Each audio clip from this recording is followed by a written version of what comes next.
उलमा से प्यार करो, इनसे मोहब्बत करो। मेरे हुजूर ने फरमाया था या तो आलिम बनना या तालिब इल्म बनना या फिर इनसे मोहब्बत करने वाले बन जाना। वक्त है तो तालिब इल्म बनो, पढ़ो। अगर पढ़ नहीं पाए तो पढ़ाई शुरू कर दो। अगर ये भी ना कर सको तो कम से कम इल्म वालों से प्यार किया करो। ये सोच के नहीं ओ भाई ये बहुत बड़े नात खां हैं, ये सोच के नहीं, बल्कि ये सोच के ये हमारे हुजूर के इल्म के वारिस हैं। सिर्फ नीयत बदलिए, नीयत बदलते कि अल्लाह नेकियों में इजाफा फरमा देगा। हाँ, इल्म वालों से प्यार किया करो। लेकिन एक हंगामा महशर हो तो भूलूं उसको, सैकड़ों बातों का रह रह के ख्याल आता है। वो आदमी जिसके अपने दामन में 36 धब्बे होते हैं, वो इमाम की सलाह करता खड़े होकर के। हमें अपनी आखिरत देखनी है, अपनी। दूसरों के बारे में हमसे नहीं पूछा जाएगा, हमसे हमारे बारे में पूछा जाएगा। हम पहले अपनी गलतियों पर निगाह डालें, हमारी जिंदगी कहां गुजर रही है। लेकिन हम इल्म वालों पे उंगली उठाया करते हैं, ये जानते हुए कि हम गलत हो सकते हैं और ये सही होगा, फिर भी हम उन्हें टोका करते हैं। आपके टोकने से कुछ नहीं होने वाला उनका, लेकिन इतना जरूर है कि आप अपनी आखिरत बर्बाद कर लेंगे, अपनी आखिरत बर्बाद कर लेंगे। इसलिए उलमा से प्यार किया करो, इनकी इज्जत किया करो, इनका एहतराम किया करो, सिर्फ ये सोच करके ये हुजूर के इल्म के वारिस है। अगर समझ में बात ना आई हो तो ऐसे समझ लो, अगर आपका बेटा है, घर में आप नाम लेके आवाज दें चलेगा, बेटा कह के आवाज दें चलेगा, तू कह के आवाज दें अपने बेटे को, किसी को कोई एतराज नहीं। लेकिन अगर आपका वही बेटा हाफिज कुरान भी है और मस्जिद के मुसल्ले पे खड़ा है, फिर पूछो इन उलमा से, जब नियत करने के लिए आप उसके पीछे खड़े होंगे तो आप अगर कहेंगे पीछे अपने बेटे के, पूछो इन उलमा से नमाज हो जाएगी? बोले समझ में आ रही है तभी बोलें, नमाज हो जाएगी?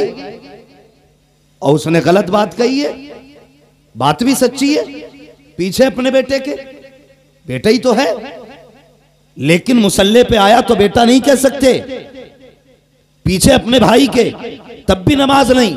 कब होगी? का ऐसे कह पीछे इस इमाम के, इमाम मानोगे तब नमाज होगी। अब मुझे बता तो सही, हम जिसके पीछे नमाज पढ़ के निकले उसी की भी ग़ीबत शुरू कर दी। इससे बेहतर था कि अपने घर में ही पढ़ लेते, कम से कम ग़ीबत और चुगली के गुनाह में तो नहीं डूबता। और अगर गए हो मस्जिद में तो जो नमाज पढ़ के आ रहे हो उसे बचा के भी लाओ, उसे बचा के भी लाया करो। इसलिए जरूरी है इल्म वालों से मोहब्बत करें, करेंगे इंशाअल्लाह, और अल्लाह तौफीक दे तो कम से कम एक बेटे को हाफिज जरूर बनाएंगे। ये सोच के नहीं इमामत करानी है, बल्कि ये सोच के ये बेटा हमारी आखिरत का सहारा बनेगा। हाँ, आखिरत का सहारा बनेगा। आप दिनों रात एक करके बिल्डिंग बना लो 10 मंजिल, और फिर उलमा से पूछो कोई सवाब मिला कि नहीं? कोई सवाब नहीं। अपने लिए बनाई तो कोई सवाब नहीं मिला, पूरी जिंदगी बिल्डिंग बनाते रहे, कोई सवाब नहीं मिला। 3 साल मेहनत मजदूरी करके एक बेटा हाफिज कुरान बना दो, एक बेटा, फिर इनसे पूछो कुछ मिला? ये कहेंगे बख्शिश की जमानत में मिल गई, आखिरत का ताज भी मिल गया। ये 3 साल की मेहनत रंग लाई है। और सिर्फ यही तक नहीं, अल्लाह की कसम, जिनके बेटे हाफिज नहीं होते, जब वो मरते हैं ना तो बड़ी बेबसी की मौत मरा करते हैं। उन्हें फिक्र होती है यार होगा क्या मर के, मरते मरते फिक्र होती है होगा क्या मर के, कैसे बख्शे जाएंगे। लेकिन पीछे हाफिज कुरान बाप छोड़ के जा रहा है, तो अगर कितनी भी थकन के बाद दुनिया से गया है, कितनी मुसीबतों के बाद दुनिया से गया है, जब सांसें अटकती है ना तो बेटे का चेहरा देख के मुस्कुराना शुरू कर देता है। ये सोच के मुस्कुराता है, कोई कब्र पे आए ना आए, मेरा हाफिज कब्र पे जरूर आएगा। कोई दुआ ना करे ना करे, मेरा बेटा जरूर दुआ करेगा। कोई मुझे याद करे ना करे, लेकिन जब जब ये कुरान की तिलावत करेगा तब तब इसको मेरी मेहनतें याद आएंगी। तब उस वक्त बाप मरता है तो बेबसी की मौत नहीं मरा करता, बल्कि खुशी के साथ दुनिया से जाया करता है और फख्र से बेटे को सीना चौड़ा करके देखता है और मरते मरते मुस्कुराया करता है। उसे पता है अगर मेरा बेटा हाफिज ना होता तो खुदा जाने को यासीन पढ़ता कि ना पढ़ता, रहमान पढ़ता कि ना पढ़ता, मेरी नमाज जनाजा कौन पढ़ाने आता, मेरी कब्र पे हाथ उठाने कौन आता। लेकिन जानता है अपने पीछे हाफिज छोड़ के जा रहा हूं, अब मुझे फिक्र नहीं है, जब जनाजे की बारी आएगी तब भी बेटा मुसल्ले पे खड़ा होगा, जब अजान की बारी आएगी तब भी बेटा कब्र पे खड़ा होगा, जब कुरान की बारी आएगी तब भी बेटा कब्र पे बैठा होगा। और खुदा की कसम खा के कहता हूं लोगों, जिनके बेटे हाफिज कुरान है जब दुनिया से जाते हैं और बेटे कब्र पे बैठ के बाप के लिए कुरान पढ़ा करते हैं, रब की मशीयत आवाज देती है, ए फरिश्तों कब्र के सवालों में आसानी पैदा कर दो। देखो इसका बेटा कब्र पे बैठ करके मुझे रहमान कह रहा है, मुझे रहीम कह रहा है, मुझे करीम कह रहा है, मुझे बख्शने वाला कह रहा है। इसका बेटा मुझे रहमान कहे, मैं इसे अजाब दूं, ये मेरी रहमत को गवारा हो नहीं सकता। नारे तकबीर, नारे रिसालत, उलमाए अहले सुन्नत, मसलके आला हजरत हजरत अल्लामा मुफ्ती हम्माद साहब किबला, नारे तकबीर, नारे रिसालत। इसलिए जरूरी है एक बेटा हाफिज कुरान जरूर बनाएंगे। बोलो इंशाअल्लाह। अभी सब लोग नहीं बोल रहे, लग रहा है डंडी मार रहे हैं बैठ करके। बोलो इंशाअल्लाह। और कुरान के बगैर कुछ भी नहीं। ये भी सुन लो, तुमने 1000 मैगजीनें पढ़ी, लाखों नाविलें पढ़ी, रातों दिन के अखबार तुमने पढ़े, तुमने दुनिया को तो जाना, अगर कुरान तुमने नहीं सीखा तो कुछ नहीं सीखा। उससे भी बड़ा कोई कम नसीब होगा जो दुनिया में 60 साल की जिंदगी तो गुजार के गया लेकिन कुरान न सीख सका। सोचने वाली बात है। कुरान वो किताब है तन्हा, जिसको देखो तब भी सवाब है, जिसको छुओ तब भी सवाब है, जिसको चूमो तब भी सवाब है, जिसको पढ़ो तब भी सवाब है, सर पे रखो तब भी सवाब। इतनी बरकत वाली किताब हमने नहीं पढ़ी तो कोशिश करें बेटों को पढ़ाएं। एक तरीके से और समझा दूं, बेटे का पढ़ा लिखा होना क्यों जरूरी है। अरबाब मिंबर की दुआएं चाहिए। बेटे का पढ़ा लिखा होना जरूरी क्यों है। आज पैसे वालों को यह नाज है कि अगर हम मर गए तो जिस पीर को चाहेगा हमारा बेटा बुला लेगा पैसे देके। बड़े से बड़े पीर को बुला के नमाज जनाजा पढ़वा देगा बेटा हमारा, बड़ा पैसे वाला है।